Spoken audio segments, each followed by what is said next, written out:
ক্ষমতায় বসার আগে থেকেই অবৈধ অভিবাসীদের তাড়াতে মরিয়া হয়ে ওঠেন মার্কিন প্রেসিডেন্ট ডোনাল্ড ট্রাম্প। এরপর মসনদে বসে জারি করেন একের পর এক নির্বাহী আদেশ।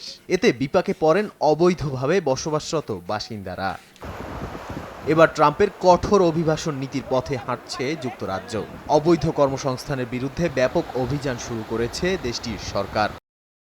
ব্রিটিশ স্বরাষ্ট্রমন্ত্রী ইভেট কুপার এই অভিযানের তদারকি করছেন। কুপারের অফিস জানিয়েছে, রেস্তোরাঁ, টেক অ্যাওয়ে, পানীয় ও তামাক শিল্পে অবৈধ কর্মসংস্থানের বিরুদ্ধে ব্যাপক অভিযান চালানো হয়েছে। উত্তর ইংল্যান্ডের হাম্বারসাইডে একটি ভারতীয় রেস্তোরাঁয় অভিযান চালিয়ে 7 জনকে গ্রেপ্তার এবং 4 জনকে আটক করা হয়। গত জানুয়ারিতে 828টি স্থানে অভিযান চালানো হয়, গ্রেপ্তার করা হয় 609 জনকে।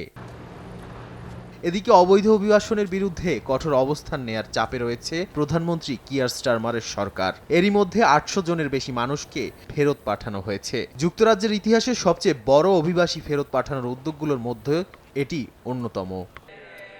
ফেরত পাঠানোদের মধ্যে মাদক অপরাধ, চুরি, ধর্ষণ এবং হত্যার সঙ্গে জড়িত ব্যক্তিরাও রয়েছেন। স্বরাষ্ট্রমন্ত্রী কুপার আরও বলেন, অভিবাসন নিয়ম মেনে চলা এবং প্রয়োগ করা অত্যন্ত জরুরি। অবৈধ অভিবাসীদের নিয়োগ দিয়ে তাদের শোষণ করা এবং অবৈধভাবে কাজের সুযোগ বন্ধ করতে হবে। এটি ঝুঁকিপূর্ণ পথে ইংলিশ চ্যানেল পার হওয়ার জন্য মানুষকে উৎসাহিত করার পাশাপাশি দুর্বল মানুষ, অভিবাসন ব্যবস্থা এবং যুক্তরাজ্যের অর্থনীতির অপব্যবহার করছে। নাদিম মারজান, সময় সংবাদ।